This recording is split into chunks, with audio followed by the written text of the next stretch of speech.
as you collapse this cloud, it drags the field in with it. So now the field is also getting more concentrated. So angular momentum is spinning things up, and the magnetic field is now starting to control things as well. And as the stuff spirals towards the center there, the field is also getting concentrated, but the field lines also have to extend back out to interstellar space. And so you will get a kind of funnel on both at both poles, where the field is mostly concentrated, near the object, and then spreads out. What a conversation. What a ride, yeah. To the edge of mathematical chaos and back to everything from solid Earth. Einstein to neutron stars to the delineation between planets and stars and dust and gas and Dr. Basri has basically given us a first-year seminar on everything astrophysical. Like, I think now we have enough basics to be able to really talk. I never understood until today what the astronomers meant when they said that balls of gas collapse into stars. But it seems like there's a lot more going on than gravity. And Dr. Basri helped me see that in institutional language for the first time today. Yeah, I really developed a mental picture of what was happening in a way that I didn't before. Before, I just had kind of all of these disparate words for things, and now I have a mental image of what the word represents, so I can start imagining how they all fit together in my head a little bit better, which I never had before. It's very cool. Hope you guys enjoy it. And don't forget to support us on Patreon. Do it. Please. The scientific revolution starts now. The Christopoulos podcast. Let us see in the dark.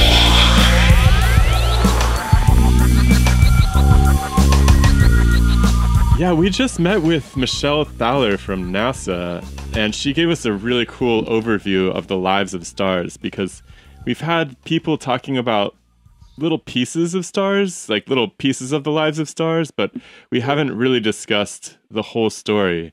And you seem to have a particular expertise that allows us to fill in a gap in our understanding of the lives of stars, which is these stars that don't, well, I can't call them stars, right? And that's what we're going to talk about today. These bodies that haven't ignited into stars, let's say, they're called brown dwarfs. And yeah, we're really excited to just learn how this fits into the story and all the other cool stuff that you're working on too. Yeah, it's a little subtle, but I'm happy to help with that. Well, I think that the larger question that we're interested in is we're trying to map the boundary between planets and stars. Because I think that historically people have always looked at it and they're like, this is a very distinct boundary, and we know what falls on the planet side, we know what falls on the star side, and there's not a lot of overlap between them. And that doesn't appear to be the case. Yeah, well, it's the whole question of what a planet is has been a pretty live topic, especially since Pluto got demoted. And astronomers, I think about it a little bit differently than the public. I wrote a popular article on this quite a long time ago in Mercury magazine. So my take on this is there are actually 4 different ways to think about where the boundary between planets and stars should come, and they take different tacks on this, and so they're not actually fully compatible with each other. And what happens is people argue because one of them is taking one tack and another one's taking another tack. So one tack one might take is let's define planets by their physical characteristics. That is, a body with certain characteristics is a planet, and if it doesn't have those characteristics, it's not a planet. And that's one approach. And with that approach, the boundary between brown dwarfs and planets would be defined as when the body is massive enough that its core conditions get hot and dense enough that nuclear fusion actually takes place. That's no longer a planet. We think of stars as shining due to nuclear fusion, and we certainly don't think of planets that way. And so that seems like a great dividing line. And that's at about 13 times the mass of Jupiter is where that dividing line happens. And is this happening in the brown dwarfs? in brown dwarfs, there is nuclear fusion, at least to begin with. I'll have to explain that later, but Sure. but so that's a pretty clear dividing line, and we're pretty sure sort of what mass that occurs, and we know what size those objects are, and so on. So, but that's just one of four different tactics that people. That's just one of four different tactics people use to delineate. Yeah, that's right. Yeah. So that's the physical characteristics thing. The next one is sort of circumstances. That is to say, planets have to be orbiting stars, and what the thing that kicked Pluto out is, do planets have to be massive enough that they clear their orbit of smaller objects, basically. So Pluto doesn't clear its orbit, and the other planets have clear orbits.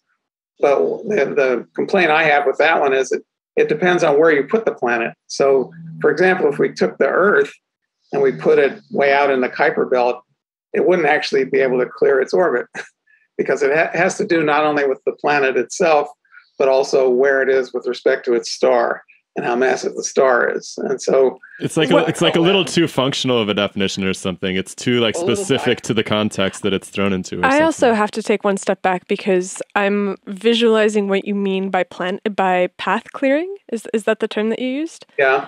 And does that just mean that it's able to sweep its orbit free of debris?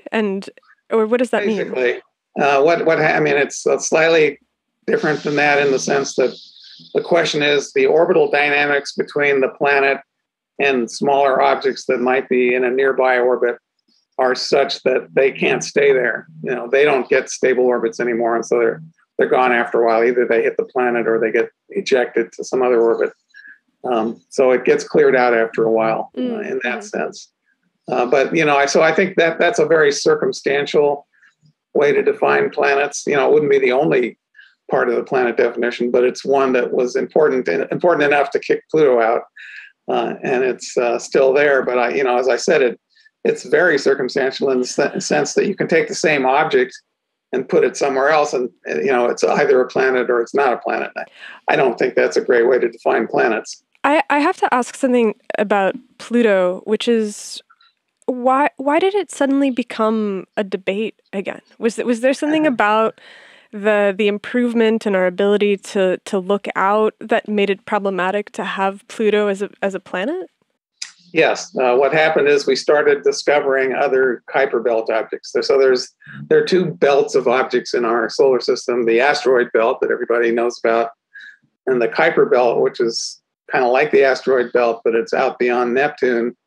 And the objects there are mostly icy rather than rocky, but otherwise it's similar.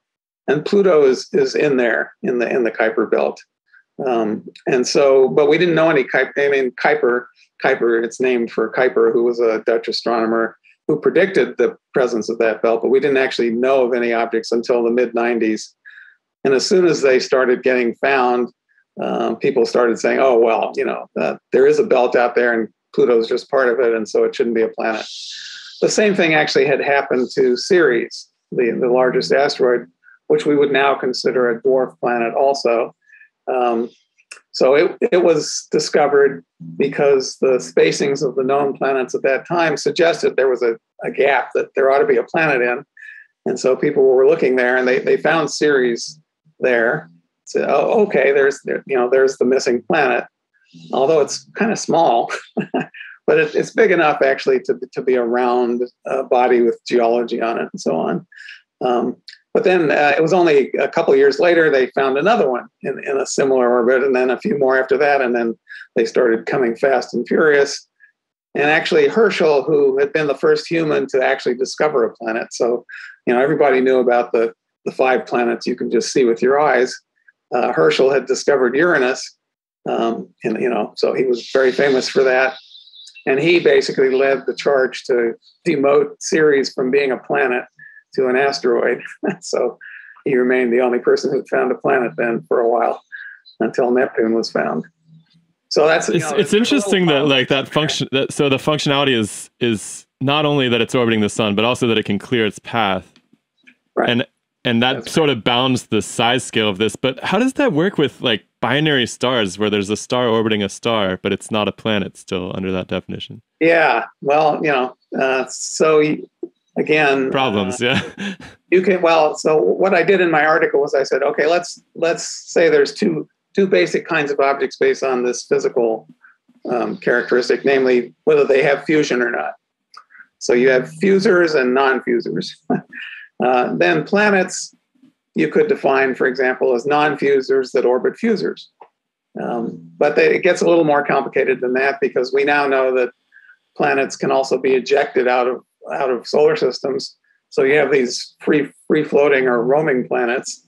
So are they no longer planets because now they're not orbiting a star? This is my problem with circumstantial types of definitions. Is suddenly it's not a planet anymore. Yeah, it seems like it's also just really hard to look back in time at something if it's a circumstantial definition, because you're like, well, if planets have this origin story, but now we're like finding them and they have different, like, it just becomes very difficult to look into the past when you use that kind of terminology. Well, and that's an excellent lead into the third category of defining planets, which is one mostly astronomers or astrophysicists are interested in, which is how did you make it? And right away, I'll tie back to what you just said. So the how did you make it question also needs you to look back into the past. And it turns out that, the canonical way to make planets is you have lots and lots of smaller objects, in orbit around the star, and they start collecting up into larger objects. But there's another way to make at least big planets, and that would be if you have some kind of gravitational instability and you just collect up the planet, sort of right at the beginning, the way stars get collected up at the beginning without having to, first have a lot of small objects. So the star fails. It's like a failed star of some sort. If you want, yes. If you want. But I wouldn't call it a failed star because it doesn't have fusion. So it's not a failed star. It's a what do you call wishing it could be a star? An aspiration, an aspirant. Is it a star aspirant? Yeah. Well, no, it doesn't. It does not aspire to be a star because it will never have fusion. That's just doesn't have enough mass. But it formed in a manner that's more like the way stars form than the way we usually think of planets as forming. Okay. I'm interested about what you say about this gravitational instability as being the source of formation. What generates a gravitational instability? Is it electromagnetic in nature? Is it sort of like the product of two types of forces, or is there chemistry going on there? Yeah. Well, no, it's basically gravitational. So all you need is for a collection of matter, typically an interstellar cloud, mostly hydrogen, little helium, and then trace amounts of everything else, to reach a sufficiently high density that the pressure in the cloud is now overcome by the gravitational attraction of the cloud, the self-attraction of the cloud, and then it begins to collapse. It has. It How much seems density is that? Well, to me, that's exactly the question, right? Because I'm like, okay, so I imagine a gas, and I imagine all of these things kind of blowing past each other because they have momentum, and then I'm thinking about the idea of them growing denser spontaneously. Yeah, so it's on the picture that's right behind you over your head of a nebula, that is a site of star formation, and so that's the state the gas begins in. And your question is very, very germane. That is to say, what's making the gas sort of stay diffuse like that? And the basic thing is temperature. Although you mentioned electromagnetic interactions, and it's true that magnetic fields also play a role in this. That's just all I wanted to hear. I mean, it's kind of I feel like it's kind of a stupid question, but it just seems wild to me that gas would get so dense that gravity would be like, when I try to have an intuition of gas, I think of this rarefied atoms all over the place, and what kind of densities are necessary for it to spontaneously achieve through attraction? You're going to have to get out of your earthly realm. Yeah, okay. Because the densities I'm talking about are less than the most perfect vacuum on Earth. No way. Wow. Extraordinarily low densities. Wow. But the thing about that cloud over your head there is it's light years across. And so although the density, per cubic centimeter is extremely low, like, maybe 10,000 atoms per cubic centimeter, as opposed to air, which is like 10 to the 23 atoms per cubic centimeter, way denser. Because it's so large, there can still be many solar masses in that cloud. So it's enormous. It's got lots of mass, but it's got very low density because it's so enormous. Like if you treat the cloud as a network of sorts, overall, its overall presence is enough to cause it to pull in on itself or something like that. It can be, right. So what happens is the galaxy forms these clouds as they get denser, and again, the density is much less than a vacuum on Earth. But wait, to form a star, they're less. Can I just clarify? Just that the star formation event happens when it's less dense than the vacuum on Earth? Yeah, that's right. Whoa, it's just really hot, huh? Or something like that? Or what happens exactly? And it's not that hot either. It's just very big. That the density is so low because it's so big, basically. But it's got enough mass over a few light years to cause the gas not to quite be able to escape that. And actually the temperatures can get quite low. It has to have some kind of center of mass that things would get attracted to gravitation. So the radius of this newborn star is several light years across? No. That's the radius of the stellar nursery. I got it. In which stars will be born. So the nebula. So all right, we got to back up even more. So the galaxy is full of gas in sort of two basic states. One is an extremely low density state that's very hot, and that's essentially caused by supernova explosions. That make it really hot and really spread it out like crazy. So there's this extremely low density that might be like 1 atom per cubic centimeter. That's most of the volume of the galaxy is that stuff. And that's like bubbles. The speed of those atoms is high enough that we would say the temperature is millions of degrees. Although, of course, if you stood there, you wouldn't feel a thing because, hardly any atoms are hitting you, but they hit you kind of hard, right? So anyway, that's what most of the galaxy is filled with. That sounds very mutagenic. Sorry? I said that sounds very mutagenic. The idea of molecules hitting you very hard. Interstellar space is quite mutagenic because not only is there that gas, but there are the cosmic rays, which are even much faster than that. Very, very high energy particles. And then there's UV and X-ray radiation around as well. So if you were standing out there, yes, it's highly mutagenic. Of course, you got to wear a spacesuit because you're in a complete vacuum. But like when the star forms, it has to be a bunch of matter in one place, right? Is that correct? So okay. So there's places in the galaxy where the hot gas starts cooling and gets denser and forms these clouds. Like condensation. Kind of like that, but again on the scale of light years and densities, growing from 1 atom per cubic centimeter to 10,000 atoms per cubic centimeter, which is still extremely low density. And then there's also, along with the gas, there's what we call dust, which is like carbide atoms and silicate atoms and so on that come from previously dying stars. Red giants sort of spread this dust back out into the interstellar medium. And the cloud is collecting that as well. And eventually the dust is there's enough of it to start blocking the light from the rest of the galaxy. So when you see pictures of like the Milky Way, you see these dark lanes in there. So those are the dust clouds that have gotten dense enough to actually block light. And once that happens, the inside of that cloud can cool even more. Is any of that dust molecular, or it's just atoms? It's individual. The dust is. It's more like soot. It's what we call grains. So it's collections of silicon and oxygen and those kind of materials. So not hydrogen and helium. But they're still atomized.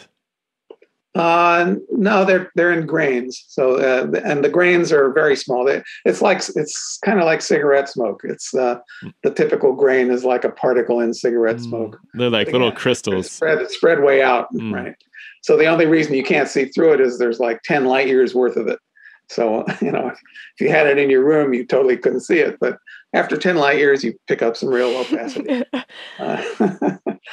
And so inside those clouds, it gets even colder and colder. And finally, the gas itself starts forming molecules. So the gas is mostly hydrogen. So now you start getting molecular hydrogen in there. And we call them molecular clouds. And by now, the densities are like... And that's like definitely a condensation reaction or something like that. Yeah, but on a very different scale than you're used to. Right. Interesting. And so in these molecular clouds, the temperatures now drop to, tens of degrees above absolute zero. The densities have grown by a factor of 100,000 over what it was before, but it's still extremely low density. But that's when you can get enough gas that's low enough temperature, high enough density that its own gravity can begin to start pulling it in. So that initiates the star formation process. So everything is really still inside of that. The light's been shaded. You basically have this little droplet forming. I feel like I've never understood. Yeah. You want to call something that's 10 layers across and 100,000 solar masses a droplet? Yeah. A little droplet. So hold on. The frame of reference that I use for that is I try to imagine when I think about the universe or the galaxy, I have to think about it the same way that I would be looking at a bacteria in a petri dish.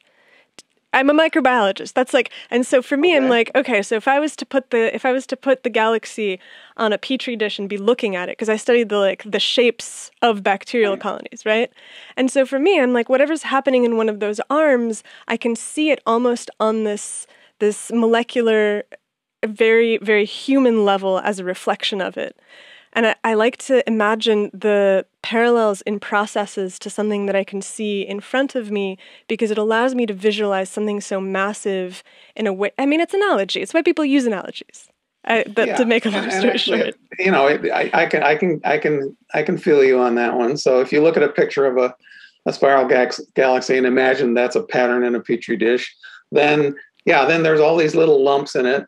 And those are the molecular clouds and sites of star formation and so on. And, they're little droplets. And inside those little droplets are much tinier things, that are going to become stars.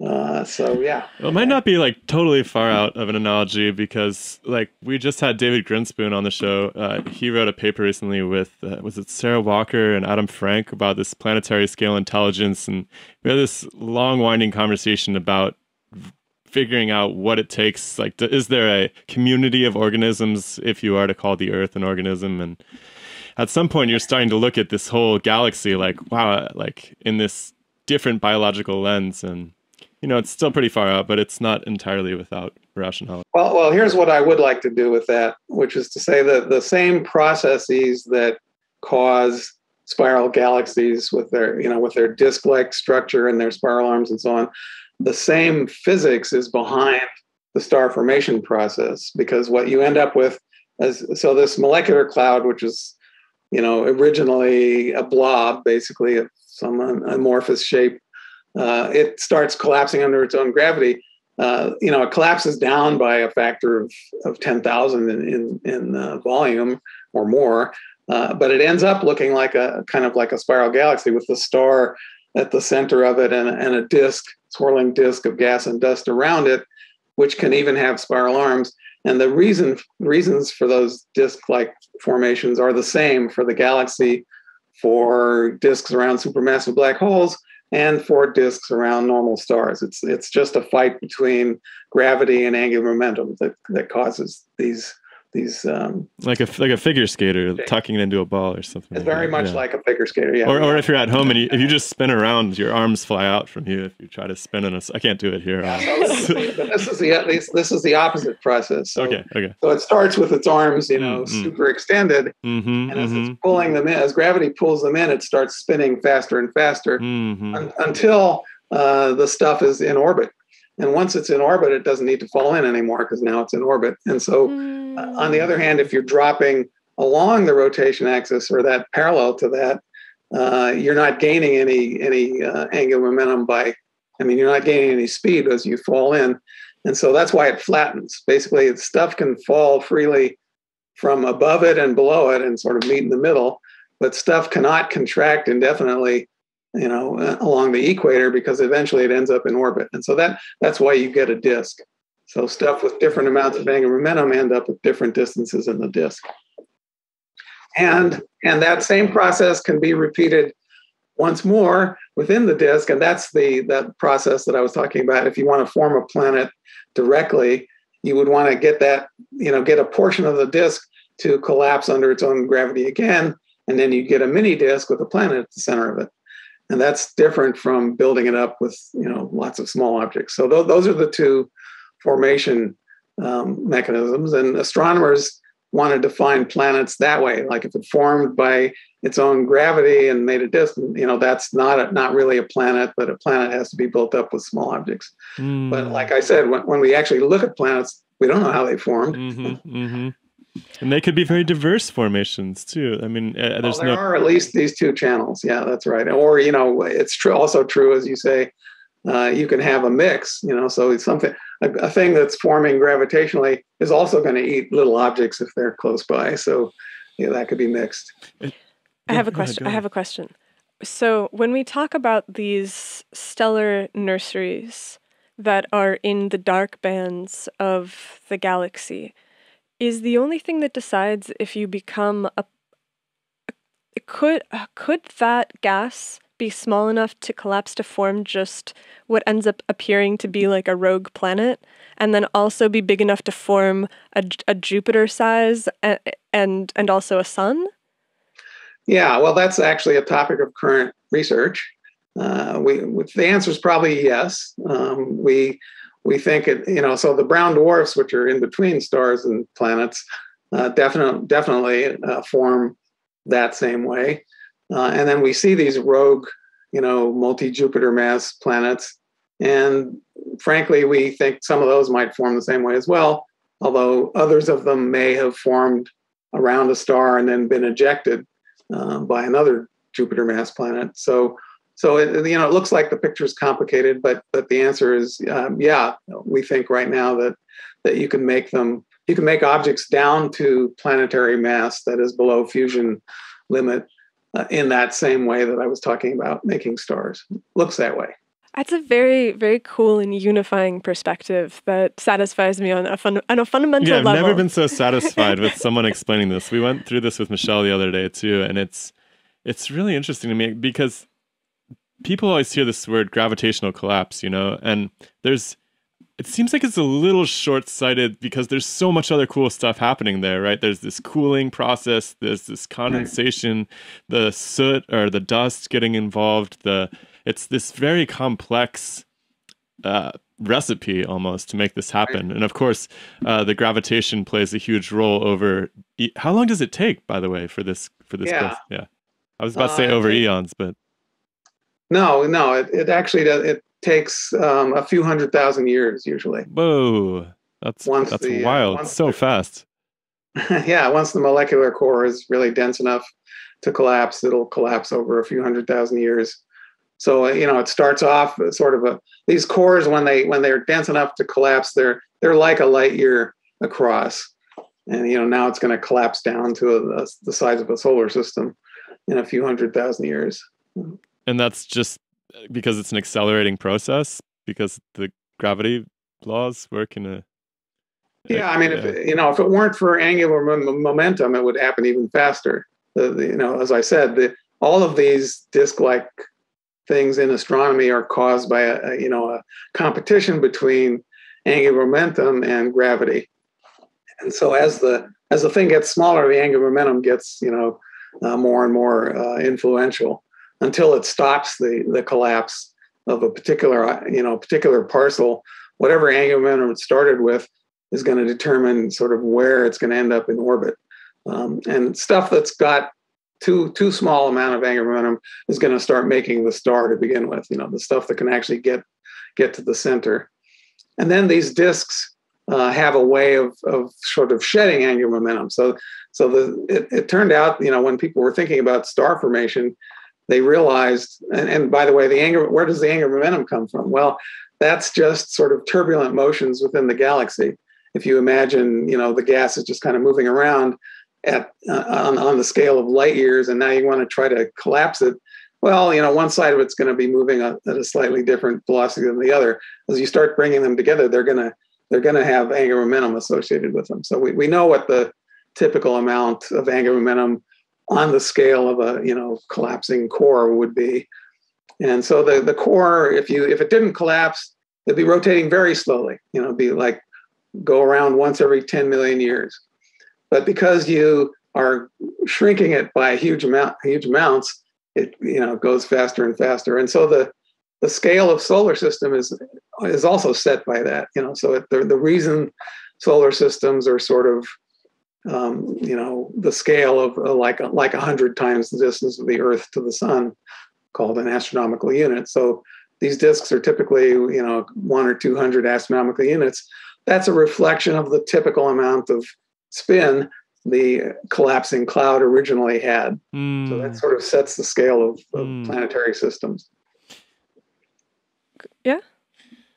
Okay. Well, I was going to ask. I pulled up a picture of. I was making sure that I had it correctly. It was the Ant Nebula, and the Ant Nebula has this really crazy shape where it's pinched in the middle, and that's where it seems like the area of greatest brightness is. And there's these two bubbles that appear to be expanding from that, and it looks so electromagnetic to me.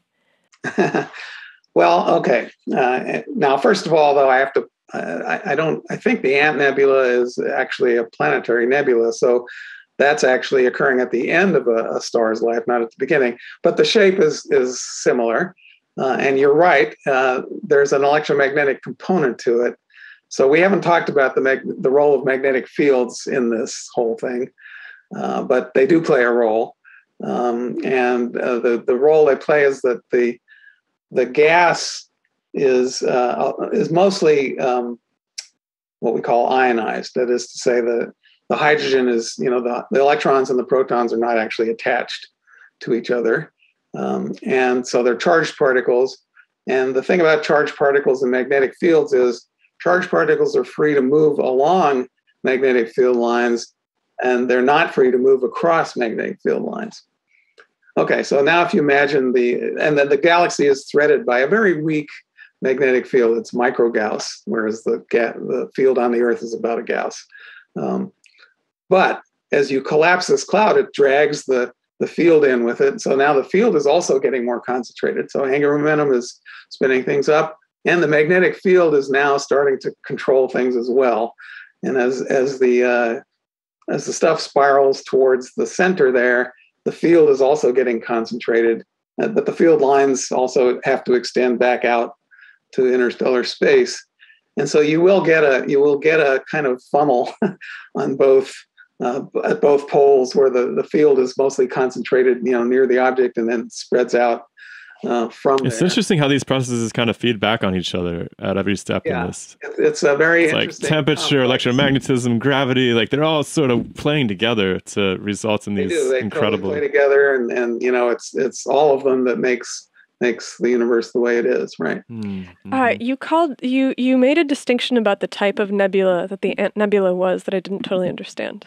Okay, so what we would call a protostellar nebula or a newly forming star or so on is what you see when you look at really young stars. Then those nebulae, those disks dissipate, or some of the mass of the disk goes into forming planets. The rest of it gets blown away actually by magnetic fields from the star. So the disk gets cleared out in a few million years, basically. So now you don't have this disk that you had before. You may have a planetary system there. Then the star, does its thing. So depending on how massive it is, it lives for a few million years if it's really massive, or a few billion years if it's sort of like the sun, or hundreds of billions of years if it's a low mass star. But eventually, it's got a problem in its core. It's burned all its hydrogen to helium, and stellar evolution is a whole different subject. But one of the final phases of solar type stars is that they swell up to be red giants, and then they get even brighter. The core is sort of dying, and it gets very luminous just before it dies. And that causes the outer layers of the star to just leave altogether.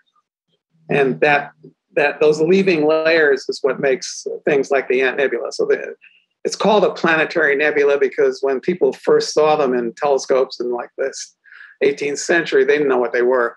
They sort of looked like maybe they were like planets or something. So they called them planetary nebula. They have nothing to do with planets. They are so strange. The last gasps of dying stars. They make very pretty nebulae, but so they're not the same as nebulae that are newly forming stars. It's like shedded skin. Yeah, I need to absorb that for a minute. Okay, so we made it through the first three. There's there's three ways to look at the star-planet delineation. The presence of fusion, we can get back to that. This whole idea of its functionality, whether it's clearing a path or orbiting a star, and now we're talking about how it was made, which is a little bit of an indirect thing because you're again trying to look back in time. What's the fourth way? The fourth thing is cultural. What do people accept as the definition of a planet? Belief. What does the general public think when they think planet? Because you don't want a definition that's too far from that, or people will simply reject it. So I had a cute, 4 C's thing. So it's characteristics, circumstances, cosmogony, which means how it's born, or culture. So the four C's, the 4 arenas for thinking about planets. And they're not, as you can see, they're not directly connected with each other. And so when somebody who wants cosmogony to define planets argues with somebody who wants characteristics to define, they're never going to get anywhere. Are there cultural differences like across time, or what? What are they? Well, like I said, Ceres was a planet. Well, in fact, let's back up a little more. The Earth only became a planet, after Copernicus, right? Before that, it was like the stable center of the universe. And the planets were these moving lights in the sky. Then, the culture had to change, as Copernicus turned out to be right. Now we have to start thinking of the Earth as a planet also. And then when Ceres was discovered, that was the 6th planet. But then it wasn't. That's just an asteroid. And the same thing happened to Pluto. And then this argument can go on at the brown dwarf end of things. And it's mostly just astronomers who argue about this, but some astronomers would say if it formed by gravitational collapse, it's not a planet, even though it's only 8 Jupiter masses and it can't fuse. Planets have to form by collecting up lots of small things. So that's an argument that goes on in the scientific community, but the public doesn't really know about that one. But so that's the sense in which culture plays a role. And it's really interesting. I think if you go back even further than that, like if I recall, Aristotle refers to the planets as wandering stars. It's almost right. Like he has no delineation whatsoever. He just looks up in the sky and he's like, everything's a star, basically. Yeah, well, as a matter of fact, the sun and the moon were planets way back then.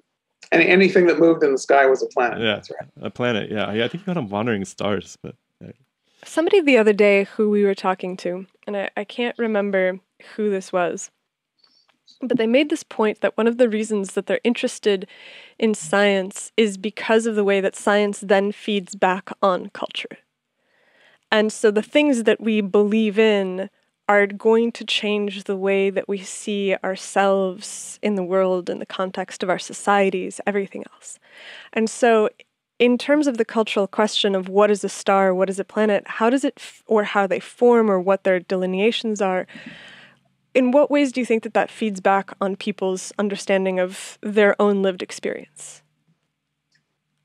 Does it? Well, I think that, of course, the huge thing that is certainly in play today is when you think of the Earth as a planet by itself, orbiting the sun, surrounded by the vacuum of space, it becomes a lot more immediate to worry about our environment, to worry about what we're doing with our atmosphere and so on, because this is just a tiny little isolated object in the vastness in human space, and we need to protect it. Otherwise, it's just going to be, not going to support life either. So, in that sense, planets as spaceships, I think, is the big one. I don't think the public cares so much about how planets were formed, whether they were gravitational collapse or planetesimal collections. Although we do worry about, the end stage of the planetesimal collection. Yeah, I think it makes it into the collective consciousness a little bit. Like everything will end in a fiery death is like a hard thing to live with when you start to consider the meaning of any of your ventures. Is that what you're trying to say? Well, I just think it's interesting. Or is that just where I'm going? Obviously, people care deeply. Like, you've devoted your life to studying these processes, right? So they must be deeply meaningful to people like yourselves. And that's probably more people than are purely labeled as academics, I think. Like we tap into this audience which really cares about science in a way that is deeply tied to their understanding of their place in the universe. Yeah. Yeah, and origins, right? So origins, yeah. Humans have always made up origin stories and wondered how things came to be the way they are and so on. And so this is very much that, I think that's why one of the reasons astronomers are so interested in, learning how everything's made and what's going to happen to it, because humans have always cared about that, right? So yeah, that's very directly that way. I often wonder. So I like to hypothesize what the world would look like if key theories in science fell. Right? So I can look into biology and I'm like, well, we used to think that DNA went to RNA, went to protein, and that was that. To the degree that it was called the central dogma of biology. Like, people were basically like, this is never going to change. This is fact. And then it changed, right? Like, we know that there are ways that things never progress to proteins, and you have all these different forms of RNA, and you have all these different shapes of the DNA that's doing stuff.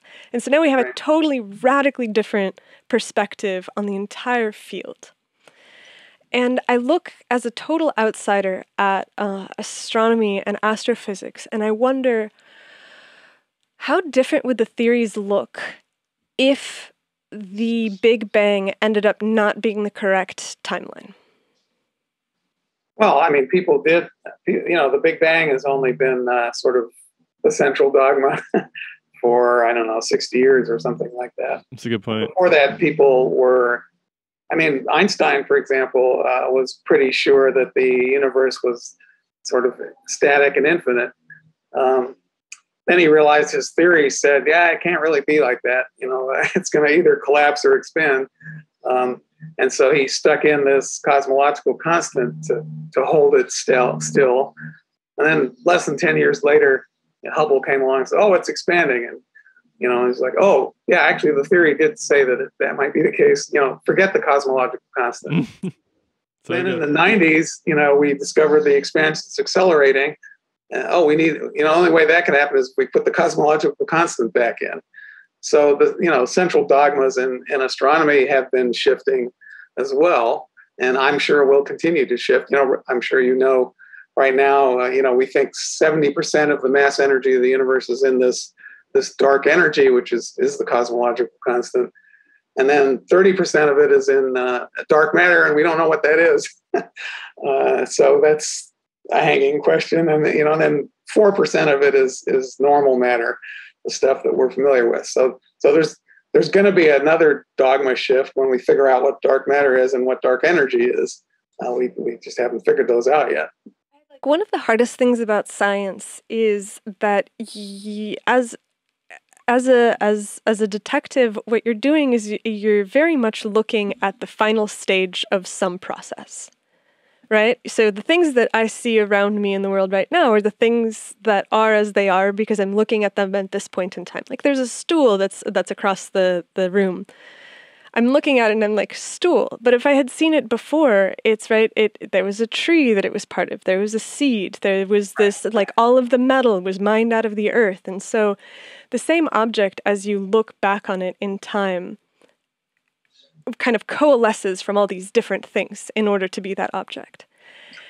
Well, and what we've been talking about is some of the prior history of those things, right? So it does amuse me greatly to think about, well, the hydrogen atoms in the water in my body have basically been around since the Big Bang. They were most of the universe is hydrogen. That basically appeared in the first second or so of the existence of the universe.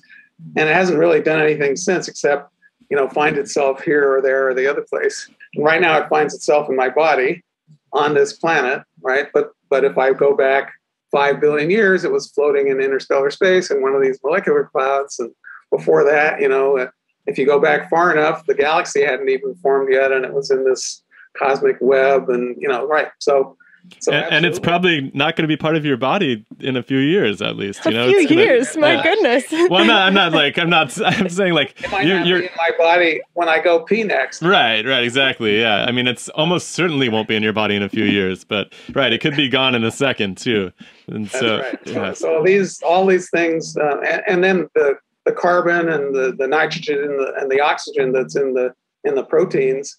Though that wasn't there. That wasn't there when that hydrogen was there at the Big Bang. That had to get made in stars later. Then those stars had to spread it back out into the interstellar medium.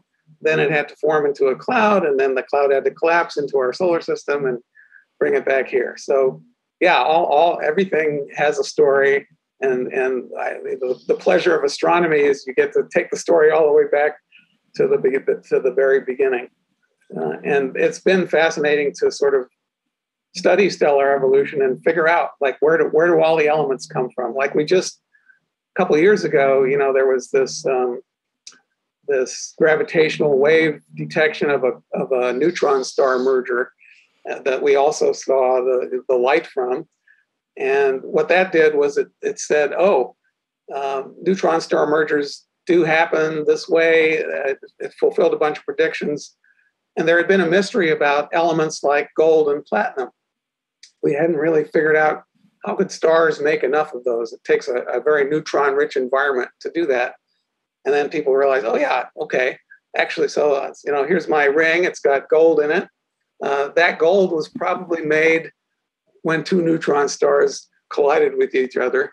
And then you've made all these heavy elements that need neutrons a lot. And then blew it back out into interstellar space. And here it is on my hand right now.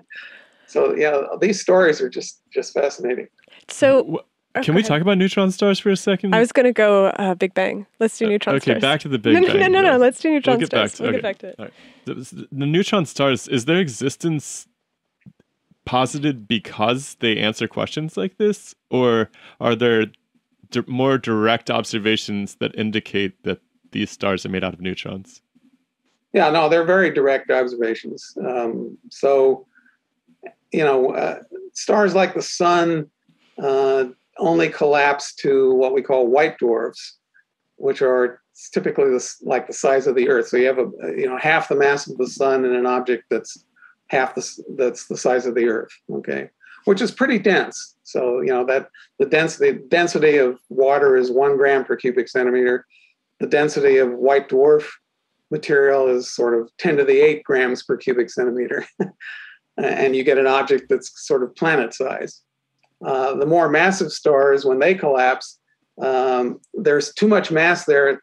The thing that the pressure, it's called electron degeneracy pressure, that holds up a white dwarf is not strong enough to hold up that much mass against gravity. So it collapses down some more. The electrons basically get all squeezed into the protons, making neutrons.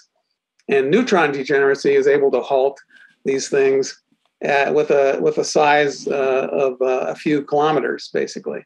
So like the size of, I'm in the Bay Area. So you could sort of plop a neutron star down into the Bay. So it's like a density-based reasoning. The density is like 10 to the 13 grams per cubic centimeter. It's essentially a Bay-sized atomic nucleus at that point.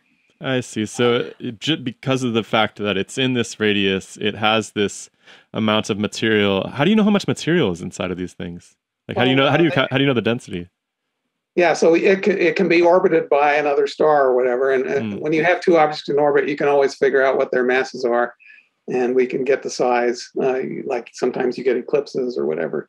So we know that there are these objects that are a few kilometers in radius that have, two solar masses in them. They can't because like something really beefy is orbiting them, basically. Yeah. They're often massive stars come in pairs, and one of them will collapse and make a neutron star, and the other one will still be there. So you can do this kind of analysis, although it's going to collapse after a while too. So where there's no question that neutron stars exist. Also, pulsars are neutron stars that. So the magnetic field, remember we talked about that before. If you keep concentrating things down, the field gets stronger and stronger. So by the time you squeeze that field down into a neutron star, it has, it starts like spinning, millions of Gauss, many millions of Gauss. That has to have a crazy electric field as well, right? Like it's a spinning magnetic crazy electric fields. The electric fields are so strong that you create antimatter in them.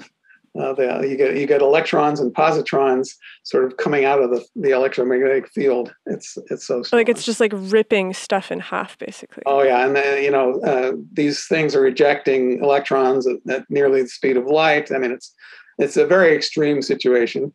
But part of that process, that stream of super high energy electrons produces radio waves, and then they come out at the pole of the neutron star, the magnetic pole preferentially. And so when you've got one that's sweeping its beam over us, then every rotation we get a blast of radio waves. And so the neutron star is rotating very regularly. So it's called a pulsar. You get this very, very precisely timed beam that goes over the Earth. It's either every second or every hundredth of a second, or there are even millisecond pulsars. There's no way you could spin a star 1,000 times a second and have it stay together unless it was a neutron star. So there are many arguments as to why we know they're there.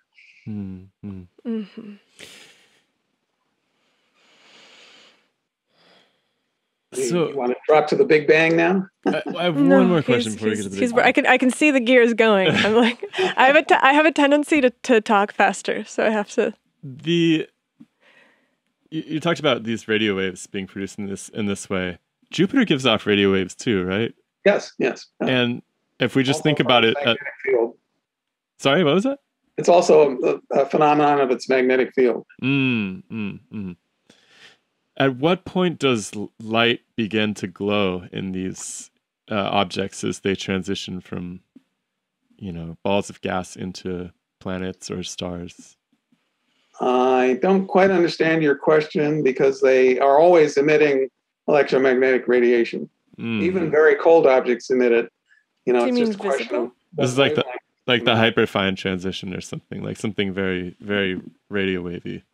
Well, no, I mean, any object that has a temperature will be emitting what we call black body radiation at some characteristic wavelength. If it's very cold, that wavelength will be out towards the radio. It might be microwave. It might be far infrared or near infrared. If you're a neutron star, you're incredibly hot, and your black body radiation comes out as X-rays. But they all emit it. Now the process that produces these radio beams is not thermal, so it's not thermal radiation. So the frequencies distribution of that is different. So it depends on. So basically, as soon as they become a solid object of some sort, they can start to have this black body radiation. Yeah, actually, all they have to be is opaque. So the molecular clouds are not solid, but they're opaque enough to give you black body radiation. Right? It's really weird. It says that on Wikipedia, and it points to Kirchhoff's treatise on the law of spectral emission, and he doesn't say that in that book. In fact, he says that gases can never make a continuous spectrum. Well, unless they're opaque. Yeah, I mean the sun is a perfect example of a gaseous object that emits black body radiation, as we well know. The only requirement is that it be opaque. The radiation essentially has to be trapped enough inside the body to form this thermal spectrum, and then it will. I think what Nastya is saying is, like, we were just trying to read about this on Wikipedia the other day, and Wikipedia points to Kirchhoff's text as the citation for that process, but we went and found his text, and he actually doesn't mention that. He actually says specifically that a gas, no matter how opaque, would always give a line spectrum. And I couldn't trace back. It's like one of those things where I'm like, surely. About that. he might be wrong about it. But, and I'm like, where is the was, paper that I can reference? Before we had quantum mechanics, so he probably, he doesn't have to know everything about it. Yeah, of course. I think he was just experimenting, basically. For me, my question is, where is that? Like, has somebody done that experiment, or is it a theoretical proposition? Like, is there No, it's like I said, the sun is a perfect example of a gaseous object that emits, essentially a black body spectrum. Now, it's true that the solar atmosphere imposes spectral lines on that continuum, but there is a continuum from the sun because it's opaque.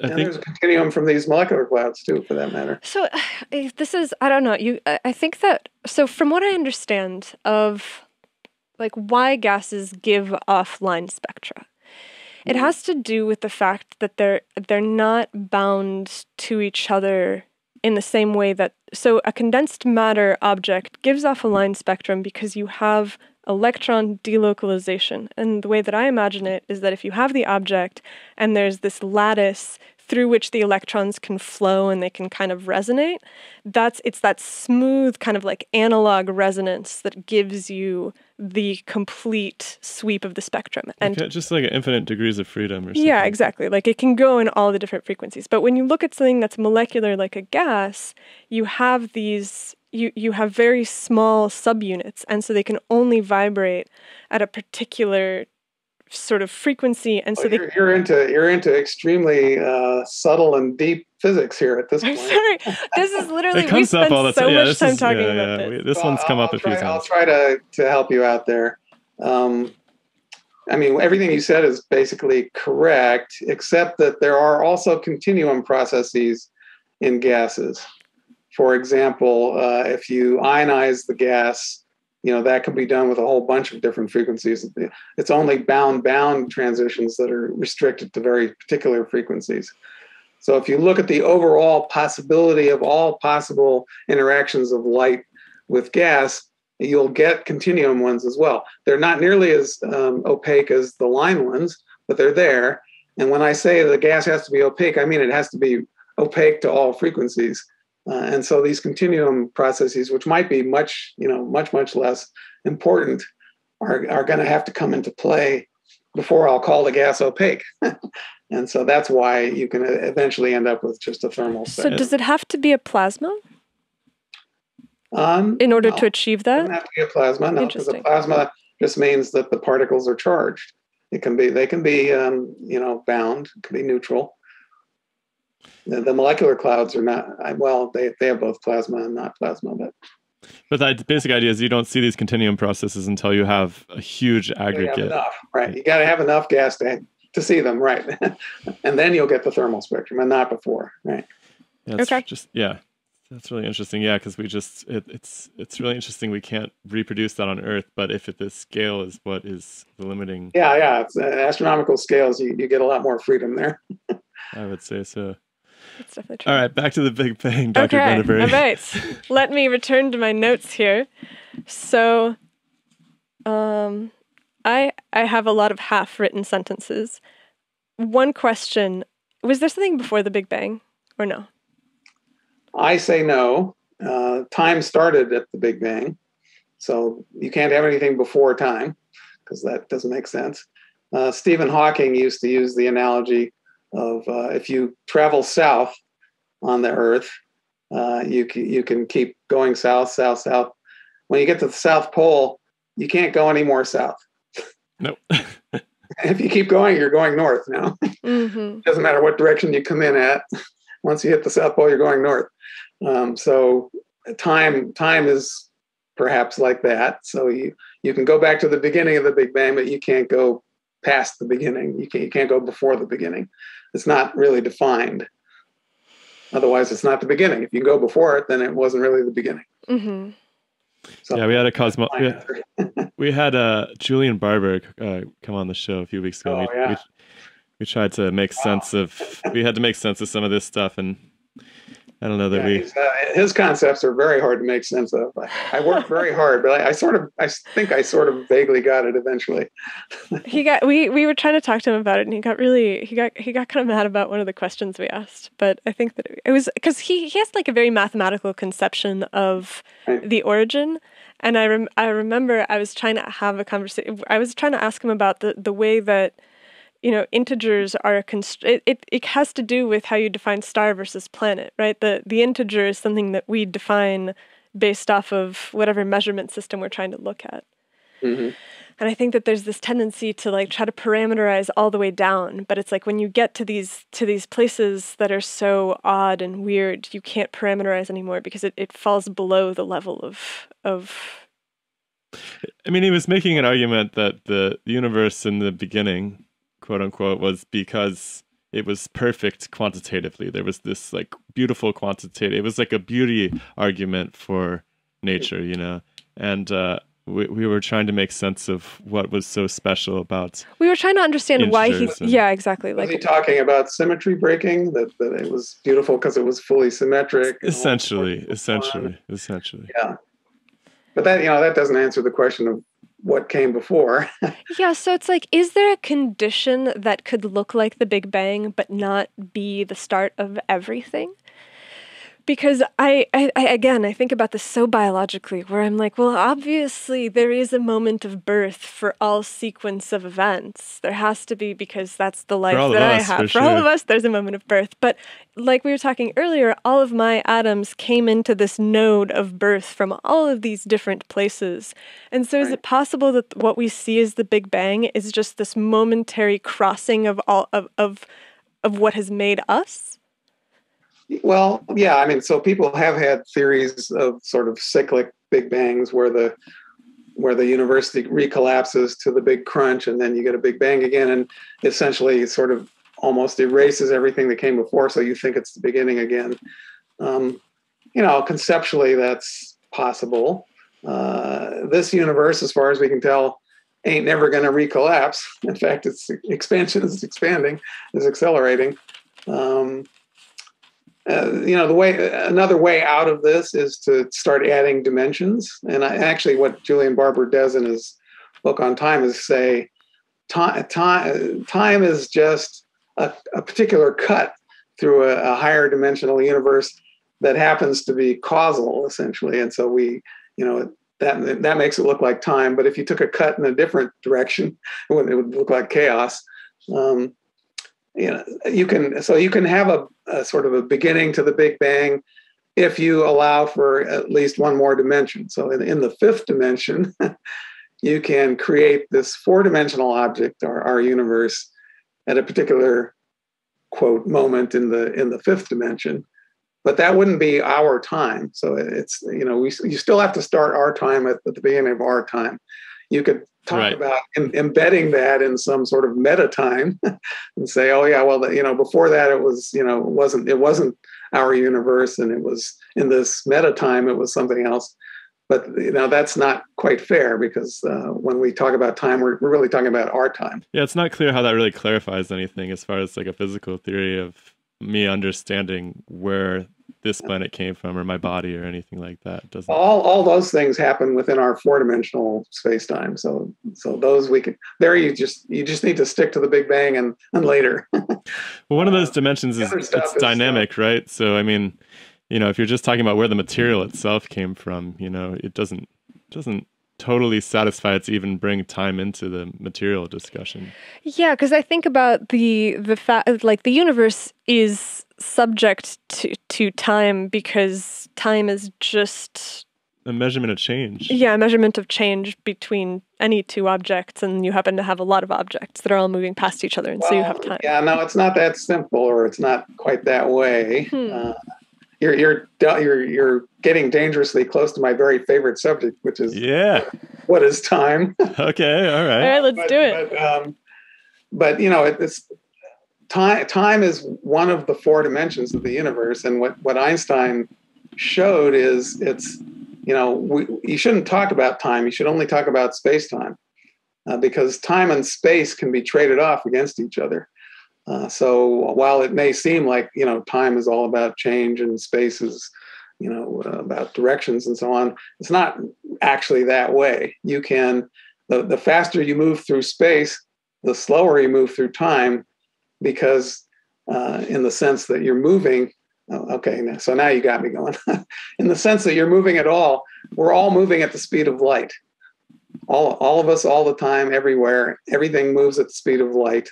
And the reason we think light is so fast is it uses up all its motion in a spatial direction, and none of its motion in a time direction. So if you rode on a beam of light, it would take you no time to go from one end of the universe to the other. But how can you have motion without? Isn't motion meters per second? Like, how can you have motion without time? That's my point. The motion is in space time. It's not just in space. But that's like a weird. Then the word motion stops making sense. Hold on. You're right. It does. That's because the vernacular motion thinks it's only in space, but it's. My point is, it's not really. You can stand in the same place and you can age, and that is motion through a higher dimension. Like you that is just motion through time. But isn't time the fourth dimension? Right, which is not. But it's not. That's not a higher dimension. We're all four-dimensional. You're right. That's one of our regular dimensions. Fundamentally, I think that there is ambiguity here because dimension is often is used foundationally in mathematics as being length, width, height. Architecturally. Yeah, like X, Y, Z. And what Einstein said is that's not the right way to think about our universe. It needs to be length, width, height, time.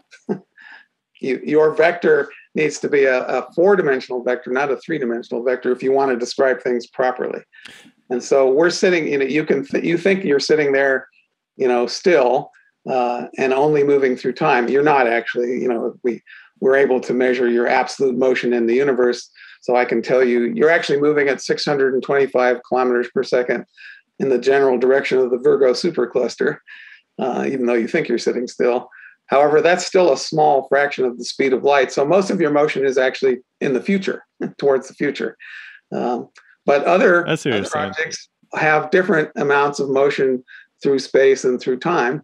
Light being the extreme example of something that moves only through space and not through time at all.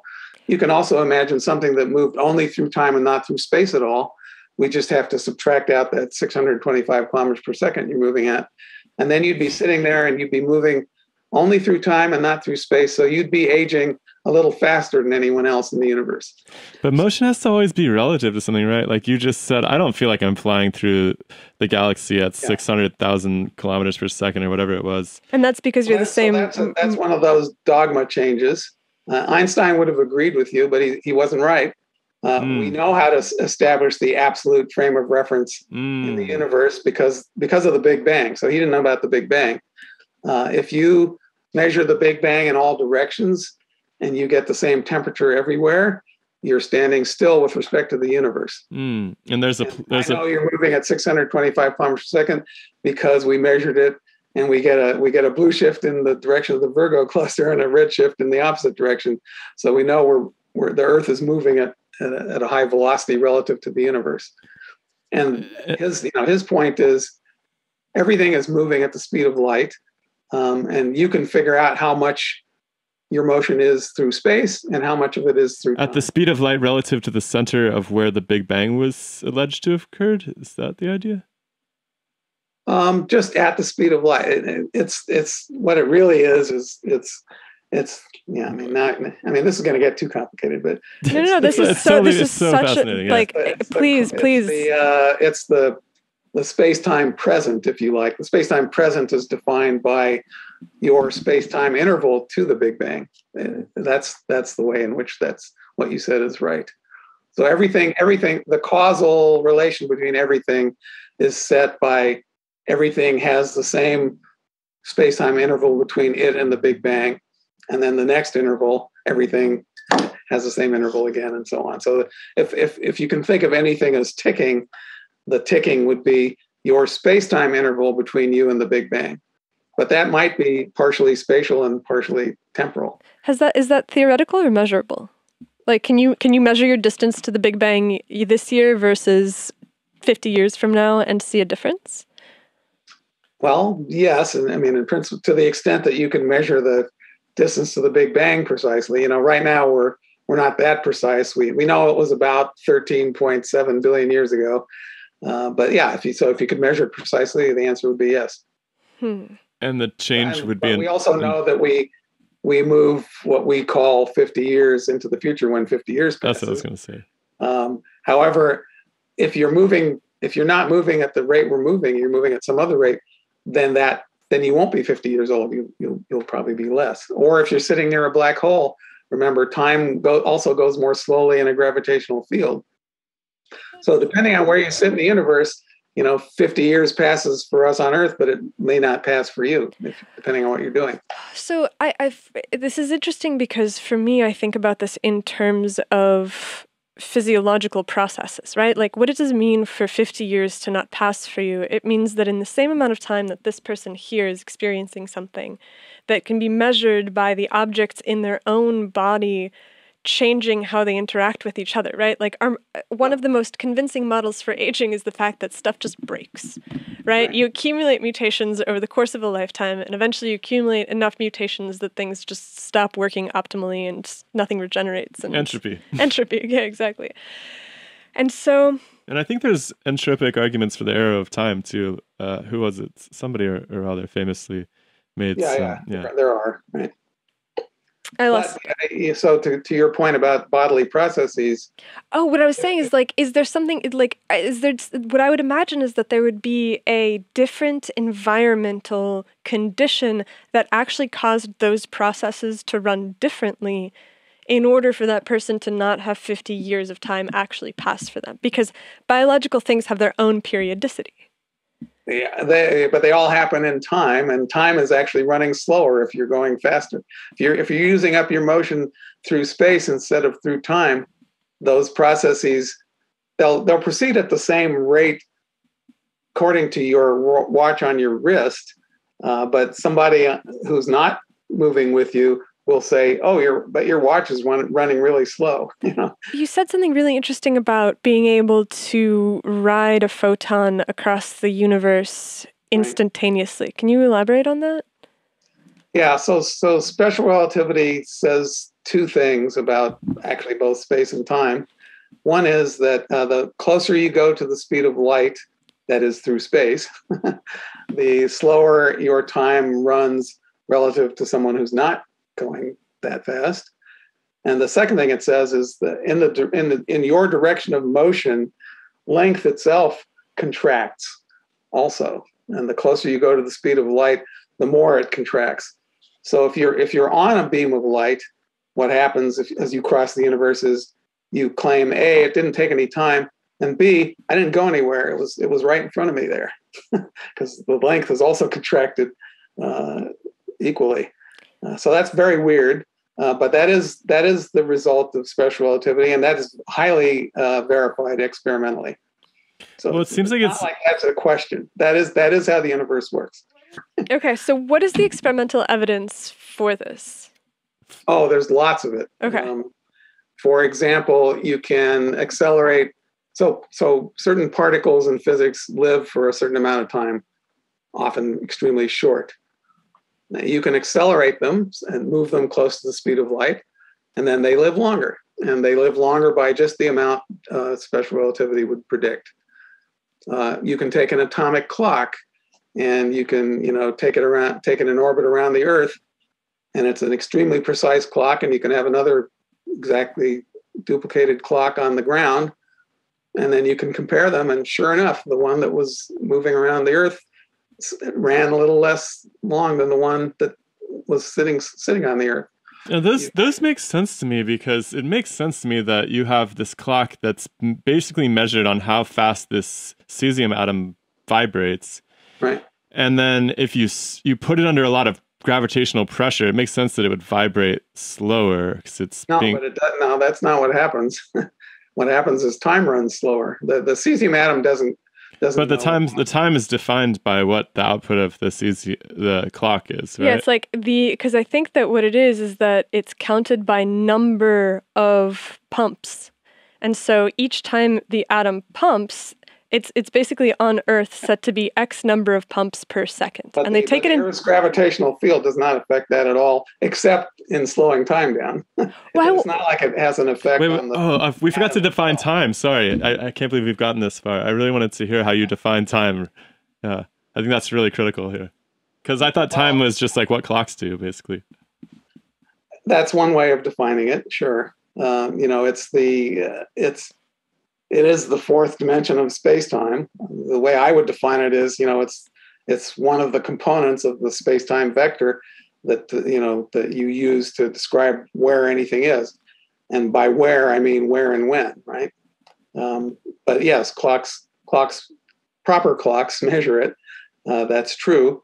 But proper clocks run at different rates depending on what their spatial motion is and also how deeply in a gravitational field they are. So does everything else. You can do anything you want to try to count time. It will all be slower because time is slower. It's because either space-time is curved because you're in a gravitational field, or because you're moving through space. So gravity does make space-time run slower. It does make time run slower. It makes clocks run slower. Sure. Well, if you okay, so doesn't just make clocks run slower. It makes you age slower. It makes any process happen slower. Well, it's hard to measure how fast someone ages, I guess. It only means slower relative to someone who's not in that situation. Okay, so then, are there longevity studies that they've done on plants and stuff? Because you would expect that if time is warped at orbit, because I assume the atomic clock is on like the ISS or something. There's so many variables. Hold on. Like if we can see that time runs faster in orbit. Faster in lower gravity, right? Up. So then if time runs faster, and you would expect that to be reflected biologically, can you see the difference between planting a seed in both places at once and then showing that? And the reason that you can't is because the effect is very, very tiny. I see. I did just see an article in the New York Times that pointed out that the Russian cosmonaut that has spent the most time in orbit of any human is now 0.2 seconds younger than everybody else because of that. I think people at altitude do live longer, for what it's worth. You'd be hard pressed to measure any biological process that would tell you he was 0.2 seconds younger. But it turns out you, I, and everybody with a smartphone uses this all the time. And the reason we use it is GPS. GPS works by clocks in satellites above the Earth running at a certain rate and beaming signals down, and our phone gets them and puts it together to figure out the position. If you don't correct for the time dilation due to the orbital motion of the satellite and the time dilation due to the fact that it's higher up in our gravitational field, you do not get your position correctly. Oh, so you have to do both. You have to do both. And that's all programmed in there. And we all are using it all the time. We're just not aware of it. But if you decide that gravitational fields don't matter, your GPS stops working quickly. It makes sense to me that gravitational fields would mess with clocks. But as far as the concept of it also, but I think that it also fundamentally does change how biology works. And when you look at some dude and you're like, well, he's only 0.2 seconds younger, when you have a generation time, when you have a lifetime of 80 years, 0.2 seconds is nothing. But again, microbiologist, if you had a bacteria that was reproducing every 5 minutes, then you would actually be able to start seeing differences because the percentage of each generation time is larger relative to this overall shift. But it'd be kind of crazy if gravity didn't affect the And that's what I'm saying. You would expect that gravity would affect the biological stuff. I'm not sure you understand why gravity affects it. It's not obvious. It's not like gravity drags on things and slows them down. Gravity affects time because space-time is curved, and your path through space-time is longer in curved space-time than in... But isn't that a mathematical description of what's happening? Isn't space-time and general relativity a mathematical description of what's happening? But also at the same time, you must have a material science explanation about why the clock runs slower as well, or why the like how it manifests. Yeah, like how do you actually see it in the world? What's it look like in reality? Like, does it look like the clock's slowing down? Well, it runs slower for a light beam. There's no biology there, no mechanism, no nothing. The light beam itself has a slower clock. Its frequency decreases. But that's reflective of the atom too, right? Space-time. But that reflects the atom itself, right? The atom. No, I'm just talking about a photon. Let's forget about where we got the photon from. If I send the photon near a strong gravitational object, its frequency will shift downwards because time has slowed there. And there's no mechanism, there's nothing dragging on anything. It's just moving through a curved part of space-time where before it was moving through a straight part of space-time, and it takes longer to go through that curve. What's interesting is that like the curve of space-time is due to the presence of a lot of material, right? Right, that's right. So you can imagine, so I kind of think of it as this, so something that's moving through space-time is kind of being dragged. Like I imagine it like, I see in my head this kind of like milky substance that is viscous. And so like whatever's moving through it kind of leaves this wake in its aftermath. And if it comes... so that's what people thought that you're talking about the ether, and so light's a wave, and what's the wave in? And, there's this milky substance that's moving through that's an empty space. But that doesn't turn out to be correct. It's really interesting because I was reading Einstein's address at Leiden, yeah, and he speaks about space-time as he says that it's an object without kinematic qualities. I have to look this up. Hold on 1 second. I'll be back. Well, it's more of a substrate than an object, right? It's the arena on which everything plays out. And the point is everything has to travel the same space-time interval, or the space-time interval has to be the same for everything. That sort of defines the four-dimensional present, if you like. But like, unlike a regular arena, this one is moving. It's in motion. It's dynamic somehow. It's not a... Well, it is dynamic in the sense that mass curves it. I'm not sure I would say space-time itself is moving. Stuff moves through it. And it moves through it whether it moves through space or not, because it at least moves through time. Or, maybe it only moves through space and not through time. I think this word move, though, we mean change, right? I know. Move is, but just change, right?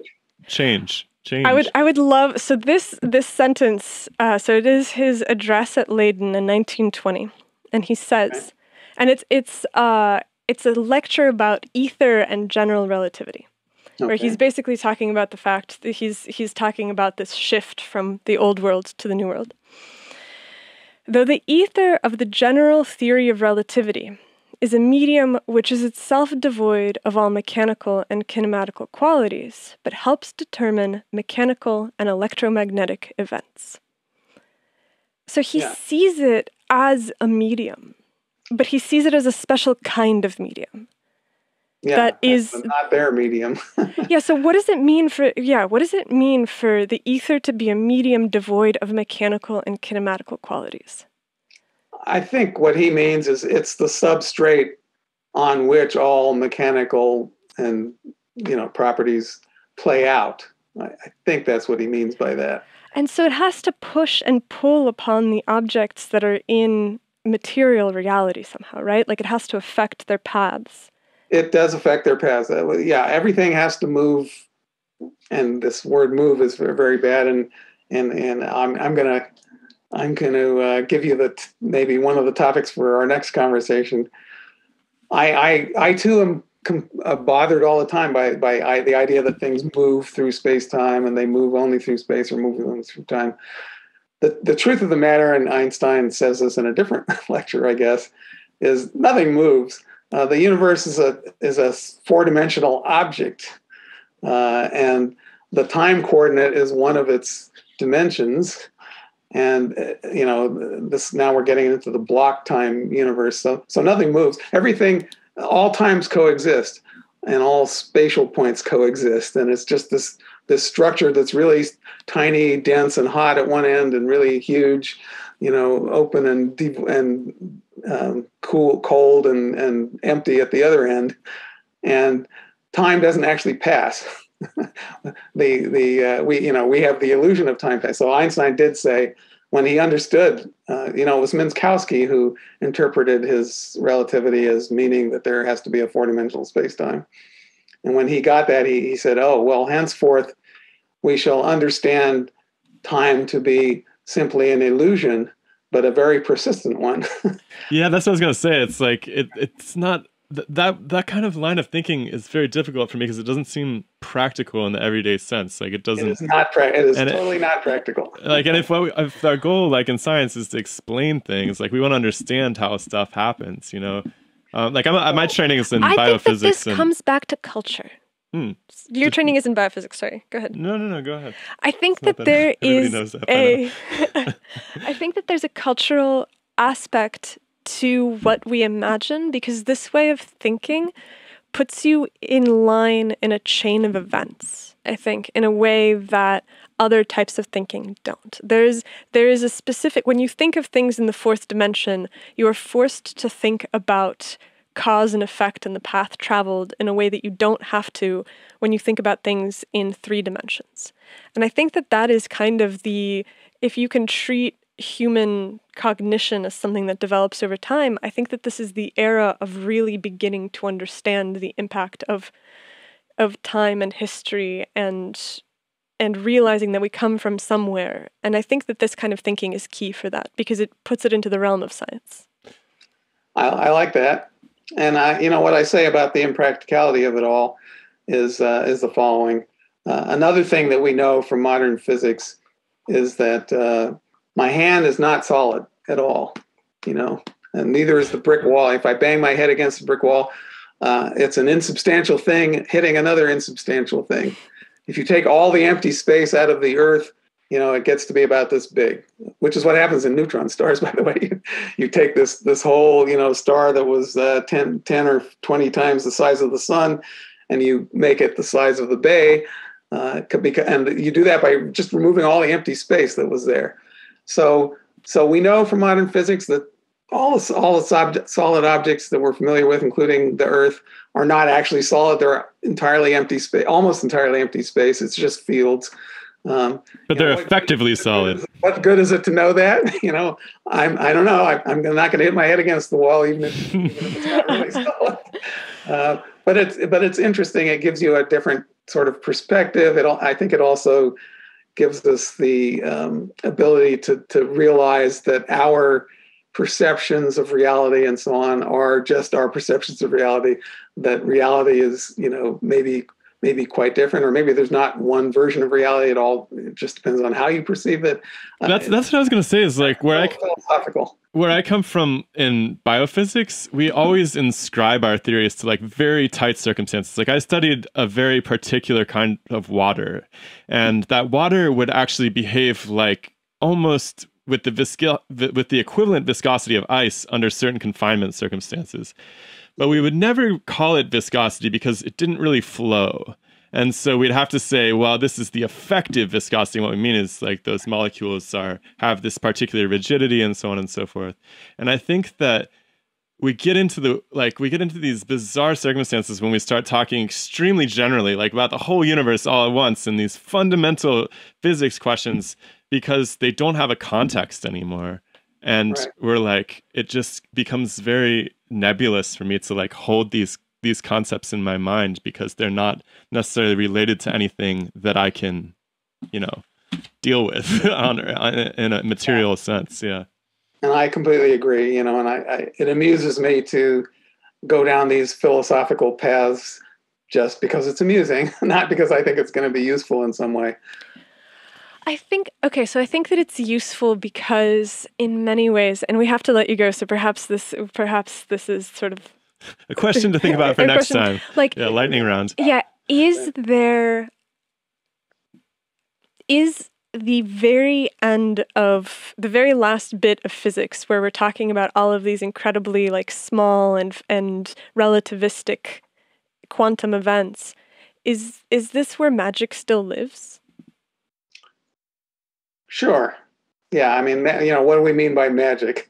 Arthur Clarke said, any technological civilization that's sufficiently advanced will appear to be magic.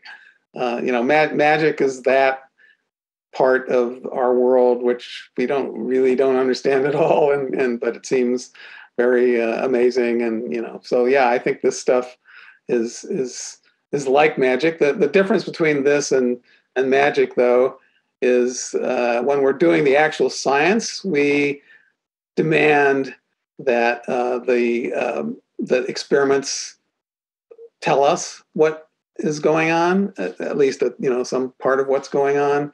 We demand that if we have an explanation for that explanation be falsifiable, and we try to falsify it. And so that's not magic's not that way, as far as I know about it. You just sort of accept it and think, oh, that's amazing. But I think with science, you end up with some amazing stuff. But we remain skeptical. Everything I've said, one can be skeptical about, and maybe 100 years from now we'll have a different story about it. But what we do know is, for example, the experiments that confirm relativity, they're going to come out that way 100 years from now too. We might have a different story around them, but I think the fundamental utility of science at the end of the day is to predict the behavior of our world, under certain circumstances. And that's kind of all it is, really. The rest of it is, we spin these meta narratives about what this really means and so on. That's closer to the magic part. I just want to close by saying there's this amazing paper, I'll put it in the description, that was written by this Greek philosopher fairly recently. I can't remember his name right now. I'm really sorry about that. But he basically says, when you look at a magic show, when you go to a theater, you see the lady get sawed in half. But at the end of the day, at the end of the show, she gets up and walks away. And he described the cutting edge fundamental physics and all these mathematical abstractions as us sitting in the audience, very detailedly describing what we see on the stage happening and how magical it is. But at the end of the day, once we finally understand what the magician knows, then we'll be in a totally different boat, essentially. Yeah, I agree with that. Well, thank you so much for giving us your time today, Dr. This has Basri. been fantastic. It's been really fun. It's been fun for me, too. All right, let's do it again down the road. Thank you, sir. Thank you, sir. Bye-bye. Take care.